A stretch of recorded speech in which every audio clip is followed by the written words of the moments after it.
Bem-vindos ao canal Herdeiro de Deus. Boa noite a todos. Hoje, 14 de fevereiro de 2023.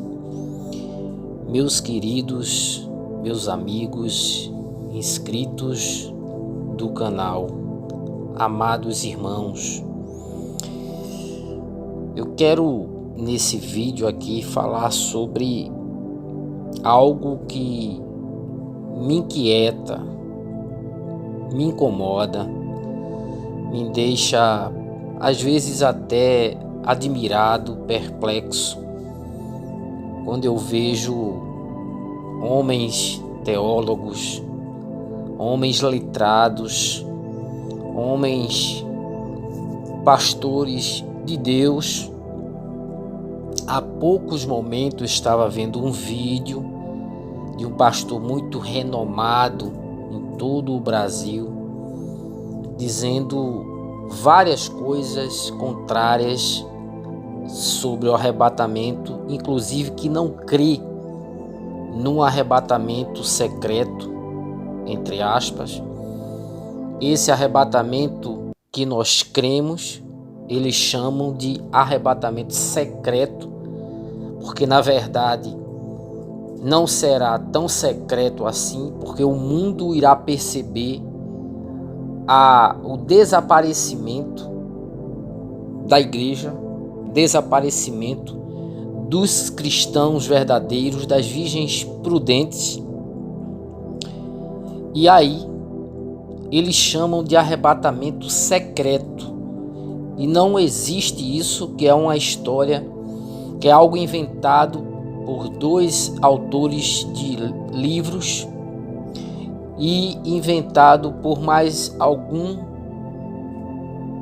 homem de Deus conhecido há 200 anos atrás, e as pessoas acabam não crendo que Jesus vem antes da tribulação de 7 anos, ou seja, que Jesus vem buscar a igreja para tirá-la da terra, para que ela não passe pelo maior período terrível da história da humanidade, que é o juízo de Deus, a última semana das 70 semanas de Daniel 9, 24 ao 27, a 70ª semana, que não é para a igreja.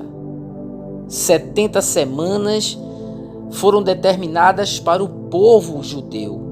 Por que as pessoas elas não conseguem entender isso? Homens teólogos, homens letrados, homens bacharéis, doutorados, muitas dessas pessoas pregam contra o arrebatamento da igreja. O texto que eu quero ler aqui, ele vai nos mostrar claramente, são 2 textos, eu vou ler apenas 2, que mostra que alguém vai ser livre de algo que sobrevirá. E o outro texto mostra que vai transcorrer um período de aflição, qual nunca houve desde a fundação do mundo, e que no final desse período de aflição, Jesus volta para estabelecer o seu reino na terra. O texto inicial que eu vou ler é Lucas 21, o verso 34 ao 36, que diz assim: e olhai por vós. Então o Senhor Jesus, ele faz um alerta, ele faz aqui uma declaração muito forte, e eu creio que seja o arrebatamento. Não tem como não ser inserido nesse texto o arrebatamento. Olhai por vós, não aconteça que os vossos corações se carreguem de glutonaria, de embriaguez e dos cuidados da vida, e venha sobre vós de improviso aquele dia. Que dia? O dia da volta dele. Porque virá como um laço sobre todos os que habitam na face de toda a terra. Então aqui já confronta a ideia de que Jesus só virá no final da grande tribulação, uma única vez, uma única fase. Porque se ele vem no final da grande tribulação apenas, anulando o arrebatamento pré-tribulacionista, antes dos 7 anos da tribulação, então ele não diria que viria como um laço, porque um laço vem repentinamente, um laço pega de surpresa o boi. Aqui mostra a iminência repentina do arrebatamento. E ele diz: vigiai, pois, em todo o tempo, orando, para que sejais havidos por dignos de evitar, outra tradução diz escapar, de todas as coisas que sobrevirão, que hão de acontecer, e de estar em pé diante do Filho do Homem. Então, se o arrebatamento não existisse, o Senhor Jesus só viesse no final da grande tribulação, ele não mandava vigiar, porque já se saberia que ele só viria no final da grande tribulação. Então, não existiria vigilância, não existiria a necessidade de estar atento, de que viria como laço. Um laço vem repentinamente e laça o boi, pega de surpresa. Então o arrebatamento é exatamente isso, por isso que ele é secreto, por isso que ele vem e o mundo não verá Jesus. O mundo não verá Jesus.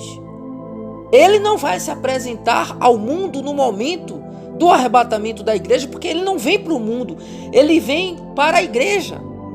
Ele não vem para estabelecer o seu reino milenar ainda nessa ocasião.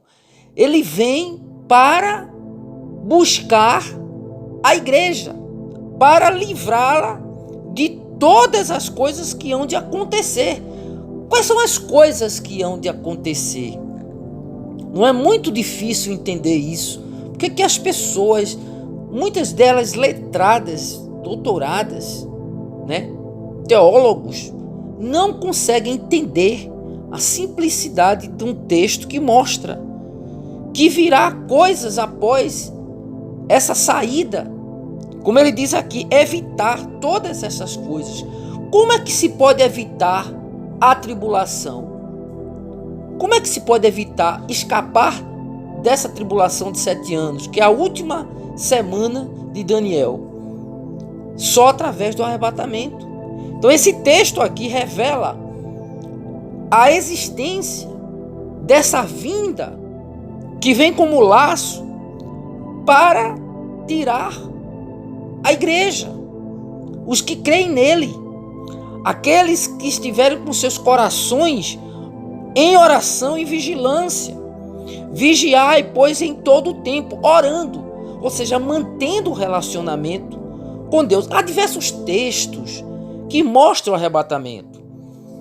Há um outro texto lá em 1 Coríntios 15 e o verso 52 e 53. O verso 52 diz: no momento, num abrir e fechar de olhos, ante a última trombeta, porque a trombeta soará, os mortos ressuscitarão, incorruptíveis e nós seremos transformados. Em 1 Tessalonicenses 4, 16 e 17, o texto também muito conhecido, muitos conhecem esse texto, também está claro que é um texto que se refere ao arrebatamento, porque o mesmo Senhor descerá do céu com alarido, com voz de arcanjo e com trombeta de Deus, e os que morrerem em Cristo ressuscitarão primeiro. Depois nós, os que ficarmos vivos, seremos arrebatados. Arrebatados. Mas as pessoas negam até que existe essa palavra. Mas está aqui: arrebatados, juntamente com eles nas nuvens, a encontrar o Senhor nos ares, e assim estaremos sempre com o Senhor. Aqui não fala nada que o Senhor Jesus desce à terra. Aqui não fala nada que o Senhor Jesus desce e estabelece o reino milenar, que ele toca no Monte das Oliveiras, como diz lá em Zacarias capítulo 14 e o verso 5 em diante, que diz que naquele dia estará os seus pés sobre o Monte das Oliveiras. Aqui em Tessalonicenses mostra que é uma vinda em que haverá um encontro um encontro nas nuvens e estaremos sempre com o Senhor. Aqui não diz que nós vamos descer e estabelecer o reino com Ele na terra. O outro texto que eu quero ler, que se refere à vinda no final da tribulação, é muito claro. É muito claro, meus irmãos. E como é que as pessoas não creem no arrebatamento? Como é que as pessoas não creem que haverá um momento de vinda para tirar um povo, para livrar o povo, para livrar a igreja, e no final dos 7 anos, no final da aflição daqueles dias, ele vem para estabelecer o seu reino e será visto por todo mundo. Aí sim, todo olho o verá, como diz em Apocalipse 1:7, que todo olho verá, até mesmo o que transpassaram. Eis que vem com as nuvens, e todo olho o verá, até mesmo que os transpassaram. Então não vem como laço, ele vem no fim, no final dos 7 anos, no final da tribulação, no final da grande tribulação, da ira de Deus, dos 3 anos e meio finais da aflição. Então diz o texto de Mateus 24: logo depois da aflição daqueles dias, o sol escurecerá e a lua não dará a sua luz. Quer dizer, haverá um sinal. Então ninguém vai estar vigilante na tribulação, na grande tribulação, porque já se sabe que ele vem no fim dos 7 anos, no fim da grande tribulação. E haverá um sinal, o que difere do texto de Lucas, que não tem sinal. Ele vem como laço repentino. Aqui não tem a iminência. Aqui ele não vem repentino. Ele vem, mas antes é dado um sinal, que logo depois da aflição daqueles dias, o sol escurecerá e a lua não dará a sua luz, e as estrelas cairão do céu e as potências do céu serão abaladas. Então aparecerá no céu o sinal do Filho do Homem, e todas as tribos da terra se lamentarão e verão o Filho do Homem vindo sobre as nuvens do céu com poder e grande glória. Veja a diferença desse texto para o texto de Lucas, que mostra que haverá uma iminência, entre muitos outros textos que eu não vou aqui citar. Eu não vou citar os outros textos, porque há uma diferença muito grande em relação ao arrebatamento e a vinda do Senhor Jesus em glória, que é esse texto aqui de Mateus 24, 29 e o 30, é a vinda dele, que é feita através de um sinal. Então haverá um sinal na aflição da grande tribulação, na guerra do Armagedon. E isso é mostrado lá em Apocalipse 19, quando João viu o céu aberto, eis um cavalo branco, e aí ele vem com os exércitos celestiais, e os exércitos do céu o seguiam, vestidos de linho fino, branco, puro e resplandecente, que é a noiva, que é a igreja que se vestiu com esses vestidos, com essa roupa. Os santos, os anjos não vêm de cavalo. Os anjos não usam cavalo. Quem vai usar os cavalos é a noiva, que já terá ido, que já terá participado das bodas do Cordeiro, que já terá participado do tribunal de Cristo para a entrega dos galardões. Então não tem dificuldade para entender isso, meu Deus. E as pessoas, elas não conseguem discernir e diferenciar a vinda do Senhor Jesus para a sua igreja, repentina, iminente, não visto pelo mundo, para buscar a sua noiva e levá-la para o casamento, porque vai ter um casamento. Então esse casamento não vai ser na terra.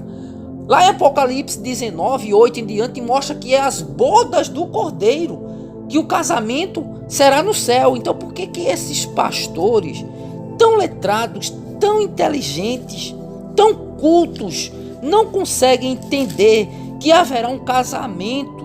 Regozijemos-nos e alegremos e demos-lhes glória, porque vindas são as bodas do Cordeiro e já sua esposa se aprontou. Existe uma noiva, nem isso se fala, Nem nisso eles falam. Foi-lhe dado que vestisse de linho fino, puro e resplandecente, porque o linho fino são as justiças dos santos. Bem-aventurado aqueles que são chamados à ceia das bodas do Cordeiro. Então, bem-aventurado, por quê? Porque não vai passar pela tribulação, não vai passar pela grande tribulação, não vai sofrer a ira de Deus. O apóstolo Paulo, lá em 1 Tessalonicenses, ele também fala, 1 Tessalonicenses 1 e o verso 10, ele diz: a esperar dos céus, a seu Filho, a quem ressuscitou dos mortos, a saber, Jesus, que nos livra da ira futura. Ele nos livrará da ira futura. Isso bate exatamente com o texto de Lucas 21, 34 em diante que eu li, quando ele diz para que sejais dignos de escapar, de evitar todas as coisas que sobrevirão. Que coisas? As 7 taças, as 7 trombetas e os 7 selos. 21 juízos, os juízos que virão sobre esse mundo, que não é para a igreja, é para os judeus, é para o mundo pecaminoso, para Israel. É a última semana de Daniel, das 70. Mas as pessoas não conseguem entender, discernir, e preferem dizer que a igreja vai passar pela grande tribulação, que a igreja vai passar. Parece que as pessoas gostam desse período, amam esse período, querem viver esse período, querem passar por esse período, querem sofrer esse período. Eu mesmo não quero. A minha esperança, a bendita esperança, é o arrebatamento. A minha esperança é ir para as bodas, é entrar para as bodas como as noivas prudentes, as virgens prudentes entraram, porque tinham óleo. Elas entraram para as bodas e as virgens nessas ficaram para a tribulação e ficaram batendo na porta: Senhor, Senhor, abre-nos a porta. Então existe uma incredulidade muito forte, muito grande, principalmente nesse tempo que estamos vivendo, acerca do arrebatamento. Como o arrebatamento tem sido descrito, como o arrebatamento tem sido criticado, como o arrebatamento tem, as pessoas perdido a esperança, a crença, a credibilidade da volta de Jesus para buscar a sua igreja. Eu estou fazendo esse vídeo porque eu fico lamentando de ver homens de Deus, pastores letrados, doutorados, renomados, pessoas cultas, mas não conseguem entender. Eu fico sem entender como pode homens tão letrados, tão estudiosos, tão profundos na teologia, e não conseguem crer, pelo menos crer. Não tem que entender, tem que crer pelo que a palavra diz. E aí vem com a história de que foi criada essa ideia de arrebatamento há 200 anos atrás, e através de alguns escritores de livro acerca do arrebatamento, acerca do período da tribulação, que é o Tim LaHaye, que escreveu livros. Teve até filmes também sobre isso, deixados para trás, uma série de 4 filmes. Então eu trago esse vídeo aqui para você entender a incredulidade, que nós temos que ter cuidado, porque se a gente não tiver firmeza no arrebatamento, na vinda de Jesus para buscar a igreja, a gente acaba caindo nesse laço, acaba caindo nesse engodo diabólico, maligno, de que Jesus não vem buscar a igreja. Ele vem só no final da tribulação, dos 7 anos, para estabelecer o seu reino milenar. Amém? Então, eu deixo esse vídeo, compartilho, deixo o seu like, seu comentário. Eu respeito o posicionamento dos pós, dos mid e de todos aqueles até que não creem. Eu respeito as pessoas. O que eu não aceito é a incredulidade. É como as pessoas não conseguem ter discernimento e entender que Jesus vem buscar a igreja e levará a igreja para as bodas do Cordeiro, para essa festa, o casamento do esposo, que ele se declara esposo, lá em Apocalipse, e a esposa, que é a igreja. Acabei de ler Apocalipse 19, verso 8 e 9. A esposa se aprontou. Haverá um casamento. Será na terra? Não, vai ser no céu. E aí o Senhor Jesus vem com esta igreja, reunidos em cavalos brancos, montado em cavalos brancos, vestida de linho fino, branco e puro e resplandecente, junto com os exércitos do céu. Esse exército é a igreja, junto com o Senhor Jesus, e os anjos estarão também vindo com a igreja também, porque vai ser um dia tremendo, o dia da volta dele para estabelecer o seu reino. Na aflição, no final da aflição daqueles dias, o sol escurecerá, a lua não dará sua luz, as estrelas cairão, as potências do céu serão abaladas. Então verão um sinal. Então vai haver um sinal no momento da vinda dele em glória. Mas o arrebatamento não tem sinal. Vai ser repentino. Será como laço sobre todos que habitam na face de toda a terra. Deus abençoe a todos em o nome do Senhor Jesus.